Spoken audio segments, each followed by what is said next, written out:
جی السلام علیکم دوستو، دس از محمد علی. آج ہمارے ساتھ موجود ہے سلمان عابد صاحب. سلمان عابد صاحب کسی تعارف کے محتاج نہیں ہیں. یہ ایک جرنلسٹ بھی ہیں، اینالسٹ بھی ہیں، اینکر پرسن بھی ہے، کالمسٹ بھی ہیں، رائٹر بھی ہیں. تو آپ کی آج ملاقات کراتے ہیں. جی السلام علیکم سر. وعلیکم السلام. کیسے ہیں آپ؟ ٹھیک ٹھاک اللہ ہیں؟ کا شکر. سر آپ سے پہلا سوال یہ ہے کہ اس فیلڈ میں، جرنلسٹ کی فیلڈ میں جو آپ آئے، تو سر آپ کی جرنی کیسے سٹارٹ ہوئی؟ اپنی جرنی کے بارے میں تھوڑا سا آپ بتائیے گا. دیکھیے، بنیادی طور پہ تو میری جرنی کا جو آغاز ہے وہ بطور ایک رائٹر کے طور پر سٹارٹ ہوا تھا. اور لکیلی میرے والد جو ہے وہ پاکستان کے بڑے معروف صحافی ہیں، عبدالکریم عابد مرحوم. وہ پاکستان میں کئی دہائیوں تک، 5-6 دہائیوں تک انہوں نے جرنلزم کیا انشاءاللہ. اور پاکستان کے کوئی 2 درجن سے زیادہ اخبارات و وسائل کے وہ ایڈیٹر ہیں. تو ایک قسم کا مجھے گھر کے اندر ہی جرنلزم ملا تھا جب میں نے ہوش سنبھالا. اور اس کا طریقہ کار یہ تھا کہ ہمارے گھر 7-8 اخباروں کی فائل آتی تھی. تو وہ میرے والد کے لیے، تو ہم بھی وہ اخبار پڑھتے تھے. پھر میرے والد کو رسائل بہت آتے تھے، 15 روزہ، ماہانہ، ہفت روزے، وہ ہم پڑھتے تھے. پھر میرے والد کی ایک لائبریری تھی، اس سے ہم استفادہ کیا کرتے تھے. تو ایک لکھنے پڑھنے کا جو جنون تھا وہ ایک قسم کا مجھے ورثے سے ملا. اور میں اپنے والد کو دیکھتا تھا تو بس وہ لکھتے تھے یا پڑھتے تھے، بولتے کم تھے، زیادہ تر لکھنے میں اور پڑھنے میں. تو وہاں سے میرا ایک پیشن تھا کہ میں لکھوں. تو میں نے اپنے والد صاحب سے بھی کہا، تو انہوں نے کہا کہ ٹھیک ہے لکھو، اچھی بات ہے، لکھنا چاہیے، لیکن پہلے پڑھو.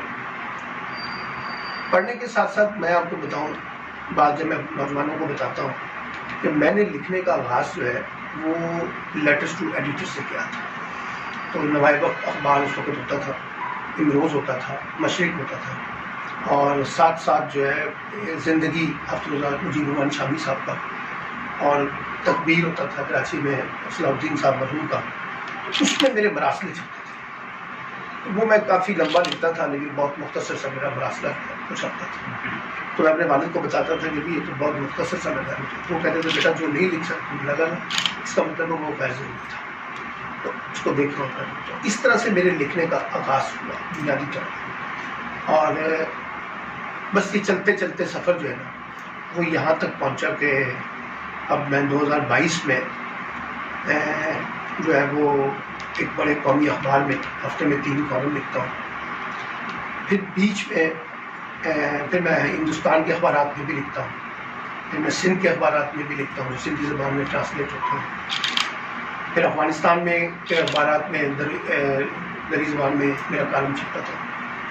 پھر 2000 کے بعد میں نے دیکھا کہ ایک الیکٹرانک ٹی وی کا دور آیا تھا جنرل مشرف کے دور میں. مجھے پھر الیکٹرانک ٹی وی میں آہستہ آہستہ اسپیس بنتا رہا. تو اب میں پاکستان کے تمام بڑے چینلز پہ بطور تجزیہ کار پیش ہوتا ہوں، اور تجزیہ ہی میری ایکسپرٹیز ہے. میں نے شروع کی تھی اینکرنگ، لیکن مجھے لگا کہ میں اس پہ میرا شعبہ نہیں ہے. مجھے زیادہ کمفرٹ میرا جو ہے نا وہ تجزیے کی طرف ہے. تو میں بطور تجزیہ کار اس وقت جو ہے مختلف چینلوں میں بیٹھتا ہوں. ابھی میں نے 9 مہینے پاکستان ٹیلی ویژن کے ساتھ بھی کام کیا ہے پروگرام خبر کی خبر میں. اور اب میں اس وقت ایکسپریس میں، GNN پہ اور دیگر چینلز پہ جاتا ہوں بطور تجزیہ کار. تو یہ میری ایک لکھنے کی، پڑھنے کی، یہ بولنے کی جرنی ہے. بیچ میں میری 5 کتابیں بھی ہیں جو میں نے 2 میری کتابیں جو ہیں وہ لوکل گورنمنٹ کے ایشوز پہ ہیں. ایک جمہوریت کے اوپر ہے، ایک دہشت گردی کے اوپر ہے. ایک میں نے اپنے والد کے اوپر کتاب کمپائل کی تھی. تو یہ 5 کتابیں ہیں. 6ٹھی 7ویں میری پائپ لائن میں اس وقت چل رہی ہیں. اور تو آپ یہ سمجھیے کہ میری جو بیسک انسپائریشن ہے نا وہ میرے والد ہیں، جن سے میں نے لکھنا، پڑھنا، بولنا سیکھا ہے، یا ان کی تحریروں کو پڑھ کے مجھے اندازہ ہوا کہ چیزیں کس طرح سے لکھتی ہیں. تو یہ ایک میری بیسک جرنی تھی. اور بیچ میں جرنلزم کے ساتھ ساتھ میں نے ڈیولپمنٹ سیکٹر میں بہت کام کیا ہے، ہیومن رائٹس کے اوپر، ویمن رائٹس پہ، چائلڈ رائٹس کے اوپر. وہ بھی میرا بڑا ایک لانگ جرنی ہے جو مختلف NGOs کے ساتھ، مختلف اداروں کے ساتھ میں نے کام کیا. لیکن اس کے باوجود میں نے لکھنا جو ہے نا وہ اخبارات کے ساتھ اپنا تعلق جو ہے وہ ختم نہیں کیا، اور وہی آج کل کام آ رہا ہے. تو 2005 میں جب میرے والد کی ڈیتھ ہوئی تو مجھے لگا کہ مجھے اپنی والد کی لیگیسی جو ہے اس کو آگے لے کے چلنا ہے. تو 2005 سے اب 2022 آپ سمجھ لیجیے کہ 17 سال ہو گئے ہیں. تو میں ان 17 سالوں میں بغیر ناغے کے. سر میرا دوسرا سوال آپ سے یہ ہے کہ اس فیلڈ کے اندر کمیونیکیشن اسکل کتنی امپورٹنٹ ہے؟ بولنے کا فن کتنا آپ کو ہونا چاہیے یا آنا چاہیے اس فیلڈ میں اگر آپ گرو کرنا چاہتے ہیں؟ دیکھیے کمیونیکیشن کا جو شعبہ ہے نا، وہ تو اگر آپ الیکٹرانک ٹی وی میں جانا چاہتے ہیں اور اسکرین پہ جانا چاہتے ہیں تو پھر تو آپ کی کمیونیکیشن میں پرفیکشن ہونی چاہیے، اور آپ اچھا بولتے ہوں، لفظوں کا اچھا چناؤ کرتے ہوں، آپ کے پاس جو ہے نا بیک گراؤنڈ میوزک ہو بولنے کا، نالج کی سطح پہ، انفارمیشن کی سطح پہ، تو پھر آپ کی کمیونیکیشن بہت اچھی ہوتی ہے۔ اچھا، اب یہ کمیونیکیشن آتی کیسے ہے؟ یہ آپ مختلف لوگوں کو سنتے ہیں، مختلف لوگوں کو آبزرو کرتے ہیں، ان کا مشاہدہ کرتے ہیں، ان کو دیکھتے ہیں کہ کیا اسٹائل ہے ان کی بات کرنے کا، کیا ٹھہراؤ پیدا کرتے ہیں، وہ اپنی گفتگو میں کیسے آرٹیکولیشن پیدا کرتے ہیں، کیسے اسٹرکچر بناتے ہیں۔ یہ چیزیں پھر آہستہ آہستہ جو ہے نا آپ گرو کرتے ہیں تجربے کے ساتھ۔ لیکن کمیونیکیشن اگر آپ الیکٹرانک ٹی وی میں جانا چاہتے ہیں اسکرین کے اوپر تو بہت ضروری ہے، لیکن اگر آپ پرنٹ میڈیا میں بیٹھے ہوئے ہیں، اسکرین کے پیچھے بیٹھے ہوئے ہیں، یا الیکٹرانک ٹی وی میں کام کر رہے ہیں لیکن اسکرین پہ نہیں ہے، تو پھر جرنلسٹ کی جو سب سے بڑا ہتھیار ہے نا جی، وہ کمیونیکیشن سے زیادہ بڑا ہتھیار وہ ہے انفارمیشن اور نالج کا۔ جتنا زیادہ اس کے پاس انفارمیشن ہوگی، جتنی زیادہ اس کے پاس نالج ہوگا، اتنی ہی زیادہ اس کو اپنے شعبے میں کمانڈ ہو جائے گی، ایک بات۔ اور جتنی کمانڈ وہ آہستہ آہستہ گین کرتا جائے گا ڈیو ٹو نالج، اور اس کو پتا ہو کہ دنیا میں کیا چیزیں تبدیل ہو رہی ہیں، پاکستان میں کیا چیزیں تبدیل ہو رہی ہیں، سیاست کیا کہتی ہے، معاشرت کیا کہتی ہے، معیشت کیا کہتی ہے ہماری، تو جتنا وہ نالج لے گا اس نالج کا ریفلیکشن پھر آپ دیکھیے گا کہ اس کے بولنے میں نظر آئے گا۔ یعنی آپ ایک اچھے کمیونیکیٹر ہو سکتے ہیں لیکن اگر آپ کے پاس نالج نہیں ہے تو آپ بولیں گے کیا؟ آپ اچھے رائٹر ہو سکتے ہیں لیکن اگر آپ کے پاس نالج نہیں ہے تو آپ اچھا لکھ نہیں سکتے۔ تو یہ یاد رکھیے کہ بنیادی ہتھیار جو ہے نا وہ آپ کا انفارمیشن اور نالج ہے، اور پھر اس کے بعد اس نالج کو اور انفارمیشن کو آپ کیسے پریزنٹ کرتے ہیں اپنی تحریروں کے شکل میں اور اپنی گفتگو کے شکل میں۔ تو یہ مجھے لگتا ہے کہ آج کل ایک بڑا ٹول ہے کہ کمیونیکیشن اچھی ہونی چاہیے، اور اس کی ایک وجہ ہے کہ اب صرف ڈپینڈنسی جو ہے نا الیکٹرانک ٹی وی تک محدود نہیں رہی، اب سوشل میڈیا آ گیا۔ اب جیسے آپ یہاں پہ آ کے میرا انٹرویو کر رہے ہیں تو آپ کی اگر کمیونیکیشن اچھی نہیں ہے تو آپ ریفلیکٹ نہیں کر سکیں گے، تو اس لیے اب کمیونیکیشن ایک بڑا ہتھیار جو ہے نا وہ بن گیا ہے، جس کے پاس ہے تو وہ اپنے انفارمیشن نالج کی جو کمی ہے اس کو بھی چھپا لیتا ہے۔ تو اس لیے میں سمجھتا ہوں کہ کمیونیکیشن کو سیکھنا چاہیے، جو نئے نئے طریقہ کار دنیا میں انٹروڈیوس ہو رہے ہیں کمیونیکیشن کو، اس کو دیکھنا چاہیے، اور اپنا کوئی نہ کوئی جسے کہتے ہیں نا ایک مرشد ڈھونڈ لینا چاہیے، ایک پیر ڈھونڈ لینا چاہیے، ایک مینٹور ڈھونڈ لینا چاہیے، جس کے ساتھ آپ بہت متاثر ہیں۔ پھر آپ اس کے سٹائل کو دیکھیں، اس کو کیچ کرنے کی کوشش کریں، اس کو دیکھیں کہ وہ کیسے گفتگو کرتا ہے، کیسے وہ لوگوں کو پکڑتا ہے، کیسے وہ آڈینس کو کنٹرول کرتا ہے اپنی گفتگو کے ساتھ۔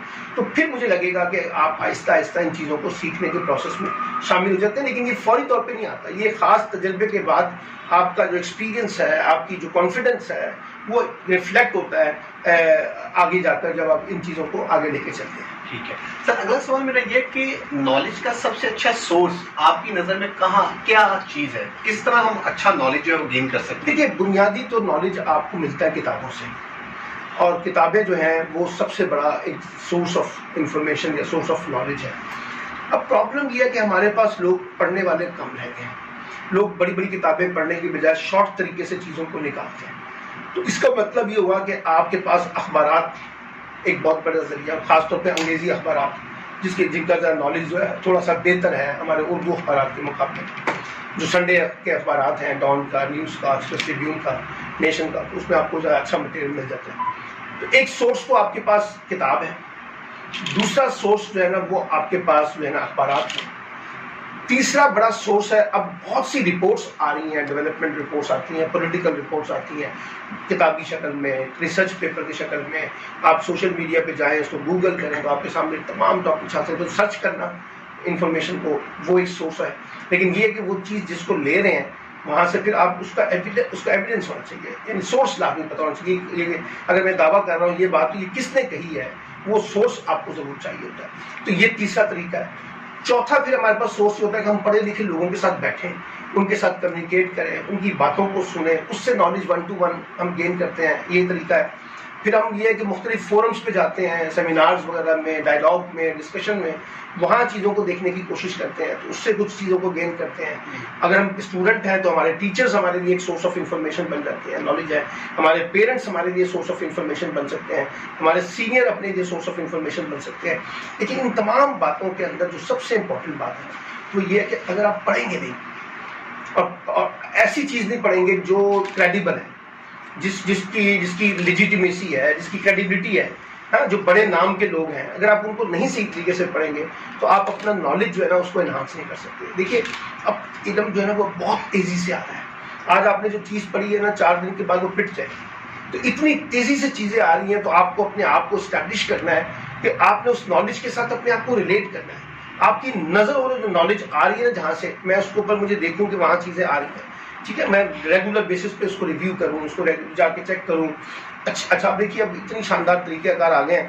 میں دیکھ رہا تھا کچھ ایسی کتابیں انگریزی کی بہت شاندار جو انٹرنیشنل لیول پہ ہیں, اور اگر آپ کو انگریزی نہیں آتی تو آپ پریشان نہ ہو.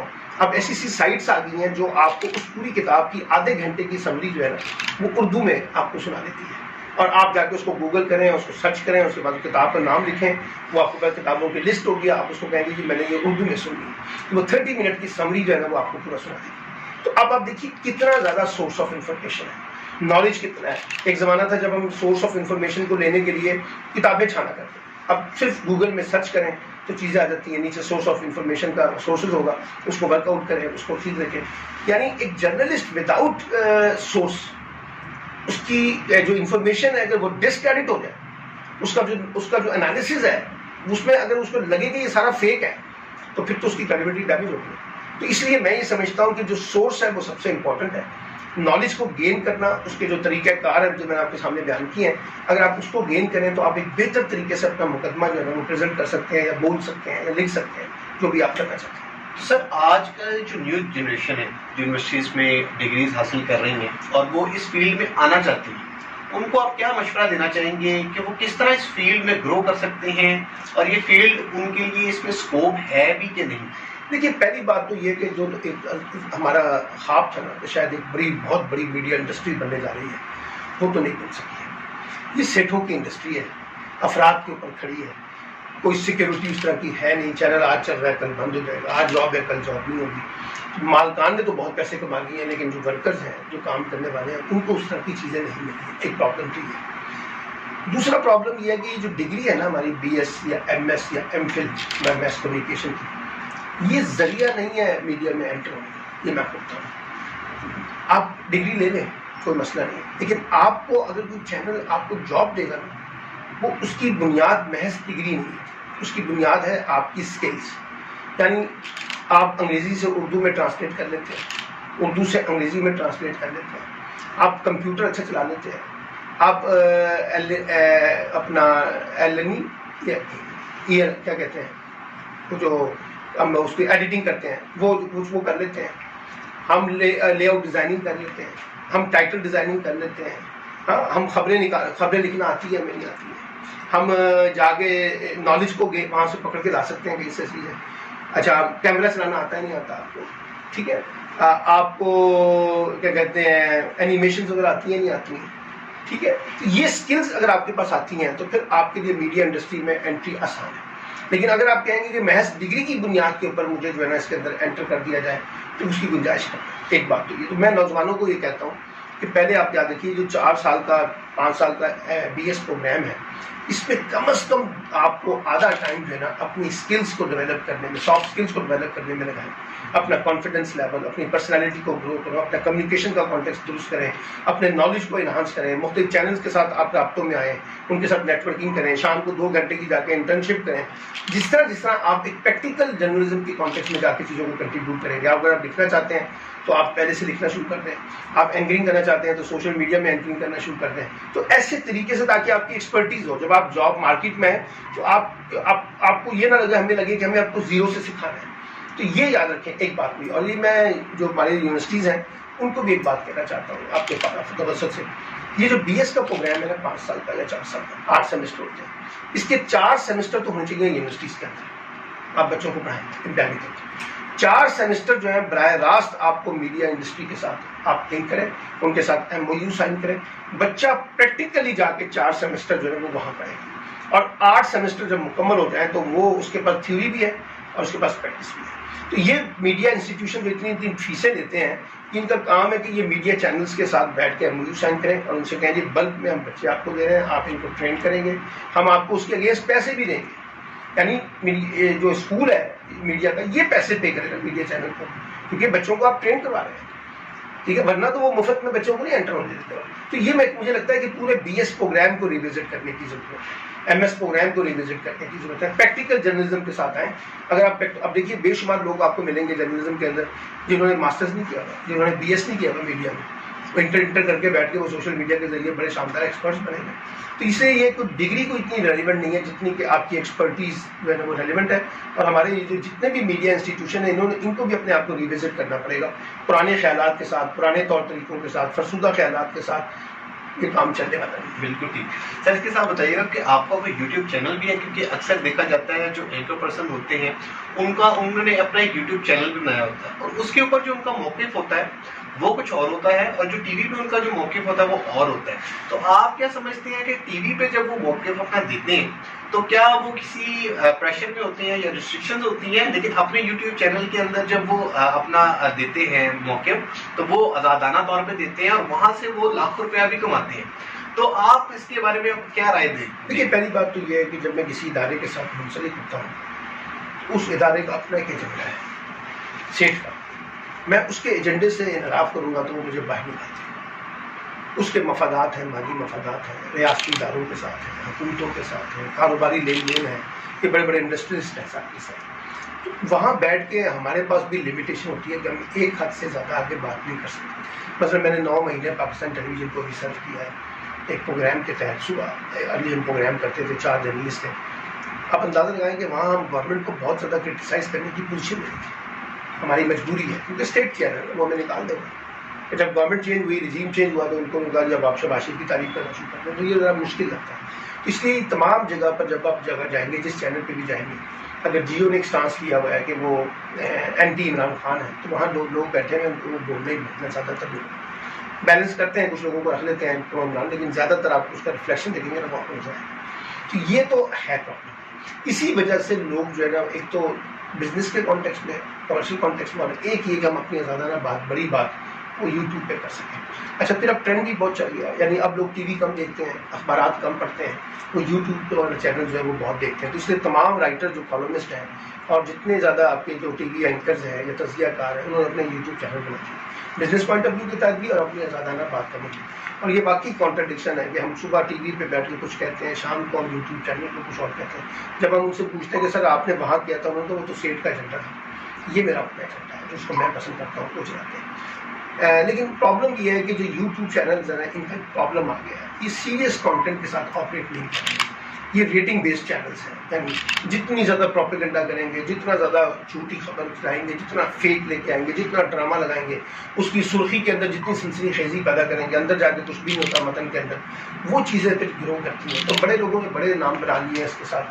تو میں نے بھی اپنا چینل جو ہے نا کووڈ کے دوران جو ہے نا لاجک وتھ سلمان عابد کے نام سے شروع کیا تھا, اور مجھے لوگ کہتے تھے کہ دیکھیں آپ کا کانٹینٹ بہت سیریس ہے, اور یہ سیریس کانٹینٹ چلتا نہیں ہے, لوگ تماشا دیکھنا چاہتے ہیں, آپ تماشا دکھائیں. وہ جو میرا جس کمپنی کے ذریعے میں کر رہا تھا, وہ کہتے تھے ہم آپ کا ٹائٹل خود بدل دیں گے. تو میں کہتا تھا ٹائٹل پہلے بدلنے سے پہلے مجھے دکھائیں, کوئی ایسا بہودہ جملہ نہیں جانا چاہیے جو میری مزاج کے خلاف ہو. تو وہ کہتے تھے پھر یوٹیوب چینل نہیں چلے گا. وہ پھر چلتے چلتے خیر کووڈ رہا, پھر سلو رہا, پھر بیچ میں نے بند کر دیا. اب میں نے دوبارہ اس کو اسٹارٹ کیا ہے. تو لاجک وتھ سلمان عابد کے نام سے میرے ہفتے روز کی بنیاد پہ 2-3 پروگرام جا رہے ہیں. وہ فیس بک پہ بھی جا رہے ہیں, ادھر بھی جا رہے ہیں, یوٹیوب پہ بھی جا رہے ہیں. تو یہ اس لیے کہ مجھے اس سے کاروبار سے زیادہ نا مجھے لگتا ہے یہ ضرورت ہے. اس کی وجہ یہ کہ جتنی بھی لیٹسٹ ریسرچ آ رہی ہیں وہ شو کر رہی ہیں کہ 13-14 سال سے بچے سے لے کر 35 سال کے لوگ جو ہیں وہ اخبارات اور ٹی وی نہیں دیکھتے, وہ زیادہ تر سوشل میڈیا کے اندر اپنے آپ کو دیکھ رہے ہیں. تو اس پہ سوشل میڈیا جو ہے ایک بہت بڑا پلیٹ فارم ہے, آپ اس کو رول آؤٹ نہیں کر سکتے. آپ ٹویٹر کا استعمال کرتے ہیں, آپ انسٹاگرام کا استعمال کرتے ہیں, آپ واٹس ایپ کرتے ہیں, فیس بک دیکھ رہے ہیں. اس لیے اب آپ کی مجبوری بن چکی ہے کہ آپ اپنی چیزیں, جیسے میں اگر کالم لکھتا ہوں تو میں نے کالم بھی وہاں پہ شیئر کرنا ہوتا ہے, ٹھیک ہے. اور جو پروگرام ہم کر کے آتے ہیں شام کو ٹی وی کے اندر, ان کے کلپس بھی ہم وہاں پہ جا کے شیئر کرتے ہیں. پھر اپنا چینل کا پروگرام بھی شیئر کرتے ہیں یوٹیوب پر. یہ بہت بڑی ضرورت بن گئی ہے. پھر آپ کی ایکسیس دیکھیں نا, آپ یہاں سے بیٹھ کے انٹرنیشنل دنیا کے ساتھ کنیکٹ ہو جاتے ہیں. لوگ آپ کو فیڈ بیک دیتے ہیں, کچھ لوگ آپ کی چیزوں کو شیئر کر رہے ہوتے ہیں. یہ ایک اچھی کمیونٹی ہے جو ڈیجیٹل نیٹورکنگ کی دنیا میں آئی ہے, اس سے ہم فائدہ اٹھانے کی کوشش کر رہے ہیں. سر ایک سوال یہ پیدا ہوتا ہے, میں اکثر یہ سوچتا ہوں کہ جو نیگیٹو کانٹینٹ ہے سوشل میڈیا پہ وہ بہت زیادہ وائرل ہوتا ہے, دیکھا جاتا ہے, ملین کے ویوز ہوتے ہیں, لیکن اگر کوئی علمی ادبی بات ہے یا کوئی ایسی بات ہے جس میں کچھ آپ کو نالج گین ہو رہا ہے، اس کے ویوز یا اس کی ریٹنگ یا اس کو لوگ اتنا سننا پسند نہیں کرتے، تو آپ کہاں پہ سمجھتے ہیں کہ کہاں پہ یہ ہمارا فالٹ ہے ہماری بحثیت قوم کہ ہم کن چیزوں کو پسند کرنا شروع ہو گئے ہیں اور کن چیزوں سے دور ہو گئے ہیں؟ دیکھیے اس میں ایک بڑا فیکٹر تو ہمارے ٹاک شو ہیں، یہ جو ٹی وی ٹاک شو ہے 7 بجے سے لے کے 12 بجے تک، انہوں نے جو تماشا لگایا ہوا ہے نا رات کا، اس سے لوگوں کے اندر جو ہے نا ایک ایگریسونیس بہت آتی ہے، اونچی آواز میں بات کرنا، اینکر کا بھی، تجزیہ کاروں کا بھی، ہم بھی اس گناہ میں شامل ہیں، یعنی میں اپنے آپ کو باہر نہیں نکالا۔ تو ایک وجہ تو آپ کو یہ لگے گی کہ یہ جو سارا اس وقت منفی بیسڈ ہے نا کانٹیکسٹ، ایک تو وہ ہے۔ دوسری بات یہ کہ دیکھیے خبر یہ نہیں ہے کہ آپ نے کیا اچیو کیا، خبر یہ ہے کہ آپ گھر سے بھاگے ہیں کسی لڑکی کے ساتھ، وہ خبر ہے۔ ابھی آپ دعا زہرا کی دیکھ رہے ہیں نا ماشاءاللہ کتنی تیزی سے، عامر لیاقت کے اوپر بھی کئی یوٹیوبرس کی جان آئی ہے، ان کو بھی کاروبار مل گیا۔ یہ ہمارا ایک مزاج بن چکا ہے کہ ہم نیگیٹیوٹی میں، لوگوں کی پرسنل لائف کے اندر جا کے، ان کی پرائیویسی میں جا کے چیزوں کو ڈسکس کرتے ہیں جو ہوتی بھی نہیں ہے، لیکن ہم اس کے اندر ایک پروپیگنڈا مسالہ لگا دیتے ہیں، لوگ بھی اس کو دیکھنا چاہتے ہیں۔ اچھا اب سوال یہ کہ اگر آپ نے لوگوں کو معیار بنانا ہے تو پھر لوگ تو مجرا بھی دیکھنا چاہتے ہیں، ننگا ڈانس بھی دیکھنا چاہتے ہیں، عورتوں کے جسم پہ کپڑے بھی دیکھنا چاہتے تھے، وہ بھی دکھانا شروع کرتے ہیں۔ آپ کو روکے کس نے؟ لوگ اور زیادہ دیکھیں گے آپ کو، ٹھیک ہے نا۔ آپ جنسی فلمیں لیں، وہ چلانا شروع کرتے ہیں، لوگ بہت دیکھیں گے۔ یہ کوئی معیار نہیں، آپ نے طے کرنا ہوتا ہے کہ میں اپنے ویورس کو، اپنے ریڈرس کو کس طرح سے ایجوکیٹ کرنا چاہتا ہوں۔ تو لیکن میں اس بات پہ بڑا آپٹیمسٹ ہوں، یہ کانٹینٹ زیادہ لمبا چلے گا نہیں، اس کی مدت لمبا نہیں ہے۔ اس کی وجہ یہ ہے کہ ہم نے تاریخ سے یہ سبق سیکھا ہے کہ جو تماشا ہوتا ہے وہ مختصر ہوتا ہے، تماشے کی لمبی مدت میں ہوتی ہے۔ کانٹینٹ جو ہے نا وہ لکھی ہوئی بات، بولی ہوئی بات، جس میں علم ہے، جس میں نالج ہے، اسی نے سسٹین کرتی ہے۔ اب آہستہ آہستہ دیکھیے لوگوں کا مزاج جیسے ٹاک شو سے بدل گیا نا، ایک جگہ پر آ کے آپ دیکھیں گے لوگ ٹاک، یہ جو ہے نا وی لاگس وغیرہ، ان سے بھی تنگ آ رہے ہیں، ایک جیسی باتیں ہیں، پروپیگنڈا ہے، جھوٹ ہے، لوگوں کو پتا ہوتا ہے یہ فلاں پارٹی کا ہے، یہ فلاں پارٹی کا ہے، یہ فلاں پارٹی کا ہے، یہ فلاں پارٹی کا ہے، تو یہ بھی آہستہ آہستہ پٹ رہا ہے۔ تو ہوپ فلی انشاءاللہ فیوچر میں آپ دیکھیے گا کہ بڑے سیریس کانٹینٹ والے لوگ بھی جو ہے اس میں آئیں گے، اور اس میں اسپیس ہے اور آنا چاہیے لوگوں کو، اس میں میرا موقف تو یہ ہے۔ تو یہ پرابلم تو ہے ہمارے جیسے لوگوں کے لیے، کیونکہ جب میں بتایا میں الیکٹرانک ٹی وی میں مختلف لوگ جو سنجیدہ طرز کے پروگرام کرتے ہیں، آپ ان کی ریٹنگ دیکھ لیں، آپ کو ریٹنگ ملے گی۔ آپ کامیڈی شوز دیکھ لیں تو ان کی ریٹنگ بہت ملے گی، ٹی وی ٹاک شو جو بنے ہوئے دینگا مشتی کے، اس کی ریٹنگ ملے گی۔ ہمارے ساتھ بھی یہ ہوا ہے کہ جب میں یوٹیوب چینل چلا رہا تھا تو جو سیریس کانٹینٹ ہوتے ہیں کہ آپ کا کانٹینٹ بہت سیریس ہے، آپ کا کالم بہت سنجیدہ ہے، سر اس کو تھوڑا سا مسالہ لگائیں، اس میں تھوڑا سا تڑکا لگائیں۔ لوگ دیکھنا چاہتے ہیں، لوگ سننا چاہتے ہیں، کہہ دیتے ہیں، لیکن میں اس بات کا حامی ہوں کہ وہ ایک حد تک تو ہونا چاہیے، لیکن یہ کمانڈ جو ہے نا وہ آپ کے اپنے ہاتھ میں ہونی چاہیے کہ ہم سوسائٹی کو کہاں لے کے جانا چاہتے ہیں۔ سر آپ نے سوال کہ یہ جو ملکی صورتحال اس وقت چل رہی ہے اور جو سسٹم کولیپس کر گیا ہے، اگر اس کو صرف آپ اس کا ایک خلاصہ یا مرکزی خیال کچھ لائنوں میں بتانا چاہیں کہ یہ ساری صورتحال ہے کیا، اور یہ کب تک اور کیسے چلے گی، اور یہ کیسے ٹھیک ہو سکتی ہے، یا یہ ٹھیک ہو بھی سکتی ہے کہ نہیں؟ دیکھیے ہمارا مسئلہ جو ہے نا نواز شریف، زرداری، عمران خان، فضل الرحمان، ایم کیو ایم، اسفند یار ولی، محمود خان اچکزئی، شیر پاؤ، یہ بنا دیا گیا، چودھری شجاعت، یہ بنا دیا۔ یہ ہمارا مسئلہ نہیں ہے۔ ہمارا مسئلہ یہ ہے کہ پاکستان کا ریاستی نظام، پاکستان کا حکومتی نظام اس شفافیت کے ساتھ ڈلیور کرے کہ اس میں عام آدمی کا حصہ جو ہے وہ بڑھ جائے۔ یہ بنیادی مقصود ہے۔ یہ جو اب پالیٹکس اس وقت ہو رہی ہے، اس کا عام آدمی کے مفادات سے کوئی تعلق نہیں۔ یہ خاندانوں کی سیاست ہے، گروہ جو بن جاتے ہیں ان کی سیاست ہے، مافیا کی سیاست ہے۔ اس میں جوڈیشری بھی شامل ہوتی ہے، اس میں ہماری اسٹیبلشمنٹ بھی شامل ہے، اس میں ہماری بیوروکریسی بھی شامل ہے، اس میں ہمارے میڈیا بھی شامل ہے، اس میں ہماری وکلا بھی شامل ہے، اس میں ہمارے صنعت کار بھی، سیٹ بھی شامل ہوتے ہیں۔ یہ سارا ایک مافیا بن چکا ہے۔ تو اس لیے میں تو اس سیاست کے بارے میں اس کو چیلنج کرتا ہوں کہ جو کچھ یہ ہو رہا ہے، نہ تو اس کا تعلق سیاست سے ہے، نہ اس کا تعلق جمہوریت سے، نہ اس کا تعلق کسی آئین سے، نہ اس کا تعلق قانون کی قرآنی سے، اور نہ اس کا تعلق عام آدمی کے مفادات سے۔ ہمیں تو اپنے پورے نظام کو ریوزٹ کرنا ہے، ری اسٹرکچر کرنا ہے، ری ڈیزائن کرنا ہے۔ یہ نظام نہیں چل سکتا، یہ اسی طرح چلے گا۔ 30 روپے پیٹرول بڑھے گا، 20 روپے پیٹرول بڑھے گا، کوئی فلاں ڈکار مار گیا کھا کے، کوئی فلاں کرپشن کر دیا، کوئی فلاں کرپشن کر دیا، کوئی فلاں لوٹ۔ اس میں کوئی شریف آدمی بھی آ جائے نا، وہ بھی کامیاب نہیں ہو سکتا۔ عمران خان کا تجربہ آپ نے دیکھ لیا کہ وہ آئے تھے بڑا انقلاب لانے کے لیے، وہ اکیلا کچھ نہیں کر سکتا۔ کیونکہ سسٹم بہت اسٹرانگ ہے. اس سسٹم کو توڑنا جو ہے نا یہ چند ووٹوں کے ساتھ کمزور سی حکومتیں 8-10 ووٹوں سے بننے والی حکومتیں مسئلے کا حل نہیں. کہ نواز شریف صاحب بھی تجربہ کر چکے ہیں تبدیلی کا, پیپلز پارٹی بھی تجربہ کر چکی ہے, اس زمانے میں ایم ایم اے جو ہے مولوی صاحب فضل الرحمان اور قاضی صاحب بھی تجربہ کر چکے ہیں. سسٹم کے اندر جو اسٹرکچرل ریفارمز ہیں نا وہ کرنے ہیں. آپ اکنامک ریفارمس کریں گے, آپ پولیٹیکل ریفارمس کریں گے, آپ لیگل ریفارمس کریں گے, آپ بیوروکریٹک ریفارمس کریں گے, آپ ٹیکسیشن کی ریفارمس کریں گے, ایف پی آر کی, آپ پولیس ریفارمس کریں گے, ٹھیک ہے نا, آپ یوتھ سے ریلیٹڈ ریفارمس کریں گے. یہاں تو کچھ بھی نہیں ہو رہا ہے. آپ دیکھیے ایکسپلائٹ ہی ہے, سارے کے سارے لوگوں کو ایکسپلائٹ کر رہے ہیں. ایک خاص طبقہ ہے طاقتور, وہ امیر سے امیر تر ہو رہا ہے, خوشحال سے خوشحال ہوتا جا رہا ہے. آپ عام آدمی سے پوچھیں گے وہ کہے گا ختم ہے. اور جس طرح سے پیٹرول کی قیمتیں, جس طرح سے بجلی کی قیمتیں, جس طرح سے گیس کی قیمتیں, جس طرح سے تعلیم بڑی مہنگی ہوتی جا رہی ہے, جس طرح سے صحت بڑی مہنگی ہوتی جا رہی ہے, جس طرح سے ٹرانسپورٹ بڑی مہنگی ہوتی جا رہی ہے, تو اس کا کیا وے آؤٹ ہے آپ کے پاس کہ آپ اس کو اس طرح سے نکال سکیں گے جیسے آپ اس کو نکالنا چاہتے ہیں. تو مجھے لگتا ہے کہ ہمیں بنیادی یہ اصل میں سمجھنا چاہیے کہ ہمارے مسئلے جو ہے نا وہ نواز شریف اور زرداری یا عمران خان نہیں ہے. ہمارا مسئلہ یہ ہے کہ کس طرح سے پاکستان کا جو سیاسی نظام ہے, پاکستان کا جو معاشی نظام ہے, پاکستان کا جو انتظامی نظام ہے, پاکستان کا جو قانونی نظام ہے, اس میں کیسے ایسی ریفارمز لائے جائیں جس سے یہ آگے چل سکے. یہ تو پارلیمنٹ جو ہے نا یہ تو آپ سمجھیے کہ ایک لوٹ مار کرنا ہے, اس سے زیادہ اس کی کوئی اوقات نہیں. یہاں تو جس قسم کی پارلیمنٹ ہم نے بنا دی ہے وہ اپنا ایک ایگزیکٹو کلب ہے اس رولنگ ایلیٹ کا. اس کے اندر سے عام آدمی کو کچھ نہیں ملنا. اگر کچھ ملے گا تو بیگنگ ملے گی, چیریٹی ملے گی, اس سے اس کی زندگی میں کوئی فرق نہیں ہوگا. اس لیے میں یہ تو اس کو اس طرح سے دیکھتا ہوں.